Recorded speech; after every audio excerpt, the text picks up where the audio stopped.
of you. So today we are going to start our new chapter, that is excess demand and deficit demand. और ये chapter भी हमारा last chapter के ही ऊपर basis है।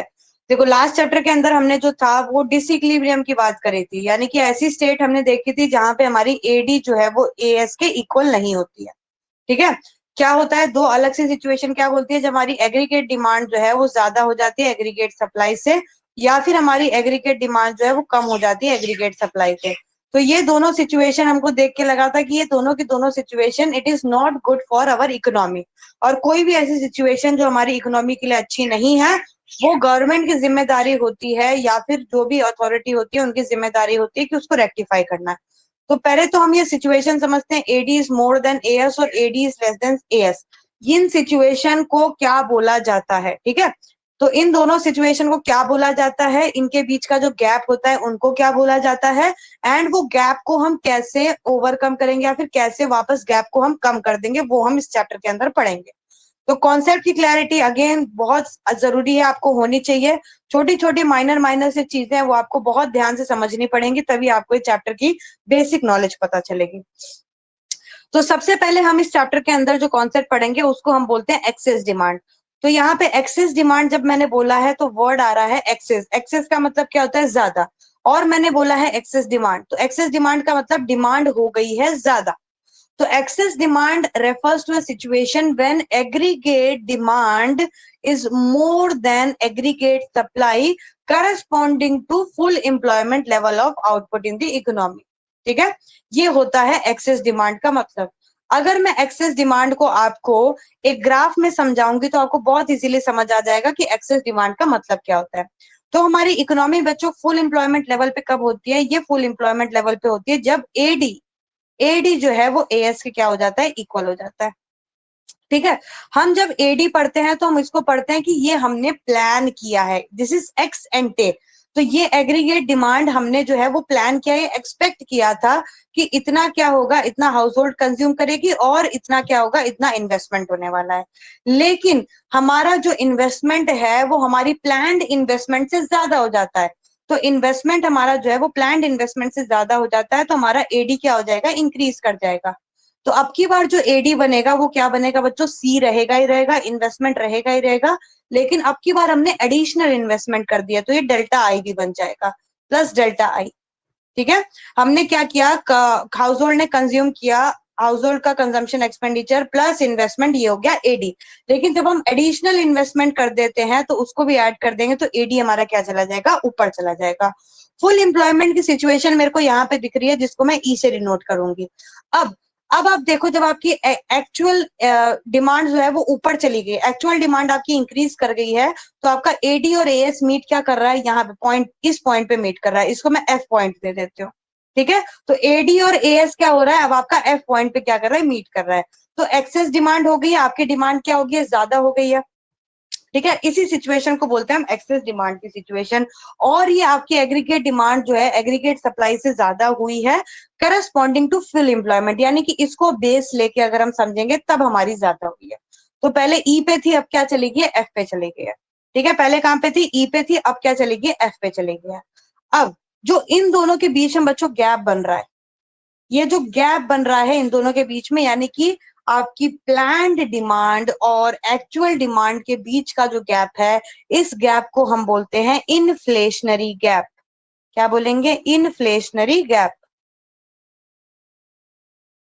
ठीक है, इन्फ्लेशनरी गैप इसको बोला जाता है। ध्यान से समझेंगे, जब हमारी डिमांड, एक्चुअल डिमांड जो है वो ज्यादा हो जाती है हमारी प्लान्ड डिमांड से करस्पॉन्डिंग, या फिर हमारी एग्रीगेट डिमांड जो है वो एग्रीगेट सप्लाई से ज्यादा हो जाती है corresponding to full employment level of output, तो जो गैप फॉर्म होता है एक्चुअल और प्लान्ड के बीच में, या फिर फुल इक्विलिब्रियम लेवल और जहां पे हमारी जो डिमांड है वो पहुंची है, उन दोनों के बीच में जो गैप फॉर्म होता है उसको हम इन्फ्लेशनरी गैप बोलते हैं। क्या बोलते हैं बच्चों, इन्फ्लेशनरी गैप बोलते हैं।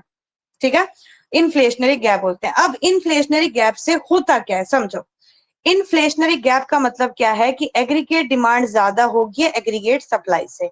हम गए हैं दुकान में, ध्यान से समझेंगे, आप मेरे को इसका आंसर तुरंत दे देंगे। हम गए हैं दुकान में और दुकान में जो है एक चेयर अवेलेबल है। हम गए दुकान में, हम कितने लोग हैं, हम मान लेते हैं कि 8 लोग हैं। 8 के 8 लोग जो है वो दुकान में गए और दुकान में हम चेयर खरीदने गए। अब दुकान में केवल और केवल एक चेयर अवेलेबल है, तो आप मेरे को बताओ ये दुकानदार चेयर की प्राइस को कम कर देगा या चेयर की प्राइस को बढ़ा देगा? जल्दी बताएंगे। ये दुकानदार चेयर की प्राइस को कम कर देगा, चेयर की प्राइस को बढ़ा देगा। लेने वाले 8 हैं, डिमांड कर रहे हैं 8 लोग, लेकिन देने वाला एक है, वो है सप्लायर आपका। तो क्या कर देंगे? Very good. अंजलि बोल रही है कि बढ़ा देगा, मुस्कान भी बोल रही है मोर कर देगा। बस अगर एग्रीगेट डिमांड बच्चों ज्यादा हो जाती है एग्रीगेट सप्लाई से, दैट मीन्स अगर इन्फ्लेशनरी गैप आ जाता है तो हमारी इकोनॉमी में जितने भी प्रोडक्ट है सबके प्राइस लेवल इंक्रीज हो जाएंगे। क्या हो जाएंगे? प्राइस लेवल इंक्रीज हो जाएंगे, जो कि हमारी इकोनॉमी के लिए it is not good situation. ये सिचुएशन हमारी इकोनॉमी के लिए बिल्कुल भी अच्छी नहीं है। समझ गए? एक्सेस डिमांड क्या होता है और इन्फ्लेशनरी गैप क्या होता है? एक्सेस डिमांड वो सिचुएशन जहां पे एग्रीगेट डिमांड और एग्रीगेट सप्लाई मीट करते हैं corresponding to full employment level, और इन दोनों के बीच का जो गैप बनता है that gap is known as inflationary gap. और इन्फ्लेशनरी गैप फॉर्म होने से जो प्राइस लेवल है वो इंक्रीज हो जाता है, और मैंने एग्जांपल आपको बता दिया क्यों हो जाता है। ये आपका हो गया एक्सेस डिमांड की सिचुएशन। अब हम समझते हैं कि एक्सेस डिमांड के क्या क्या रीजन हो सकते हैं। ध्यान से समझेंगे बच्चों, एक्सेस डिमांड होने के क्या क्या रीजन हो सकते हैं। आप मेरे को अपने हिसाब से बताएंगे कि कोई भी चीज की डिमांड बढ़ने के क्या क्या रीजन हो सकते हैं। जल्दी से बताएंगे, कोई भी चीज की अगर डिमांड बढ़ रही है तो उसके क्या रीजन हो सकते हैं? क्या रीजन हो सकते हैं बच्चों? बताएंगे, कोई भी अपने मन से एक आप रीजन बता देंगे। ठीक है, जैसे मैं आपको एक एग्जांपल देती हूँ। अगर अगर अगर हम जो है अपनी इनकम का ज्यादा पार्ट कंज्यूम करने लगे, हमारी इनकम 100 रुपीज है और हम क्या करने लगे, 100 का 100 कंज्यूम करने लगे, तो obviously we will demand more. अगर हम सेविंग पे बिल्कुल भी फोकस ना करें and we will do more and more consumption, then the demand will be more. So यहाँ पे अगर राइज हो जाता है किस चीज में बच्चों? अगर राइज हो जाता है प्रोपेंसिटी टू कंज्यूम में। प्रोपेंसिटी टू कंज्यूम का मतलब मैं इनकम का वो पार्ट जो मैं अपने कंजम्पशन पे खर्च कर रही हूँ, that is known as propensity to consume.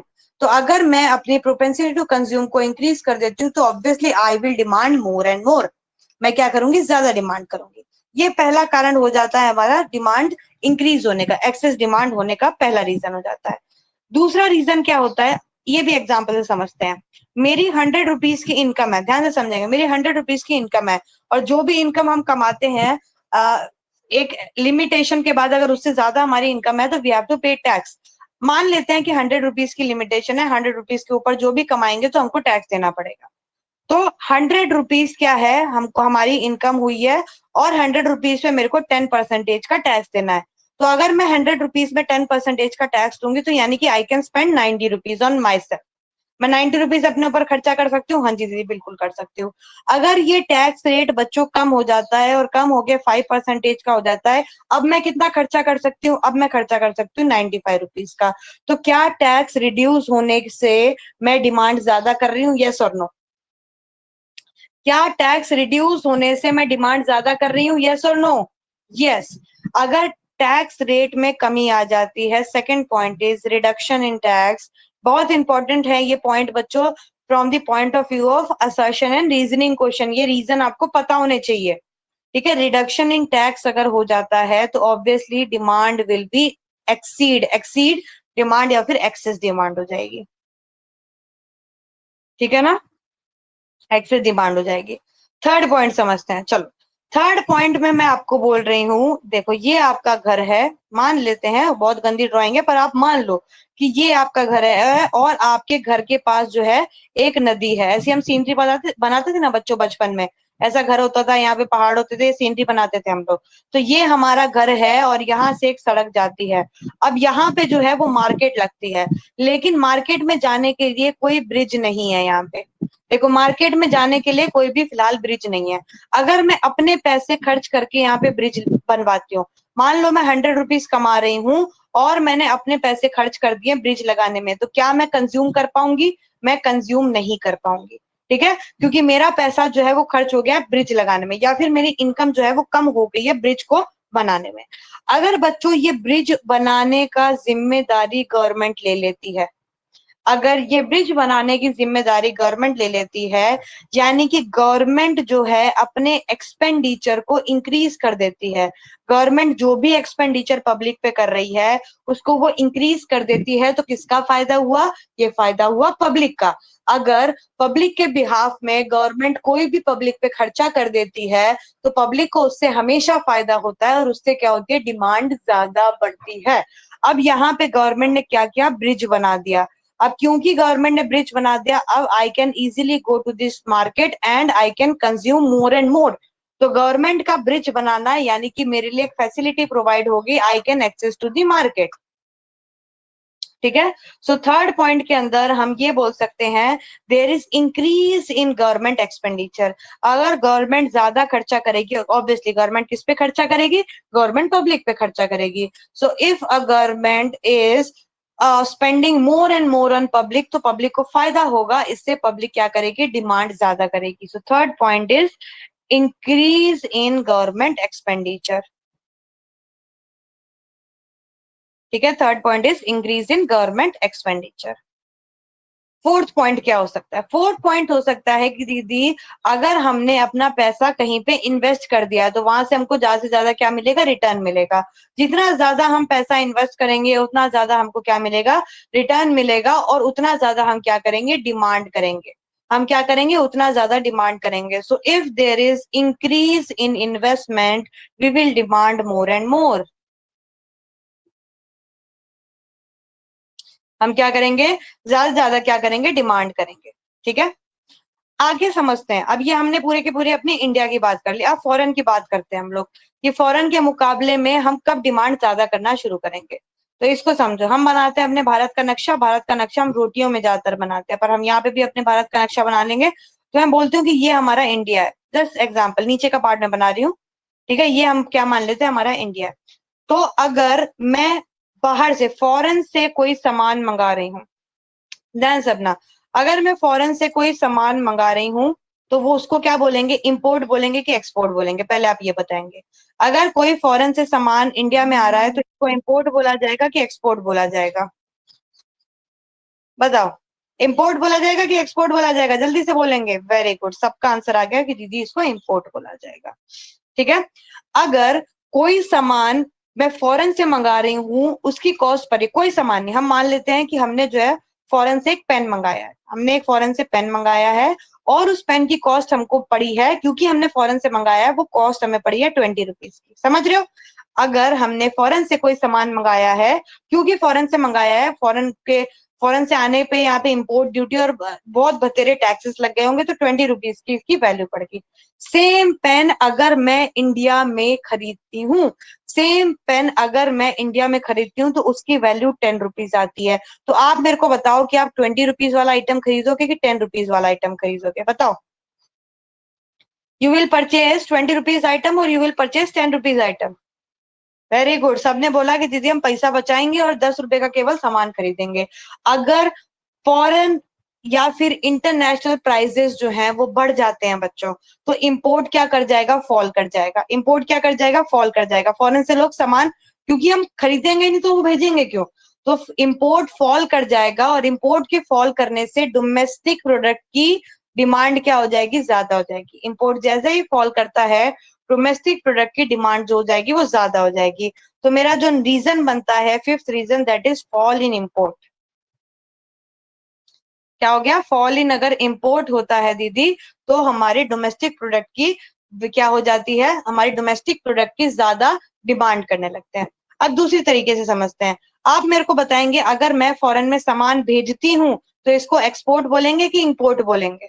अगर मैंने यूएसए में सामान भेजा है तो एक्सपोर्ट बोलेंगे कि इंपोर्ट बोलेंगे?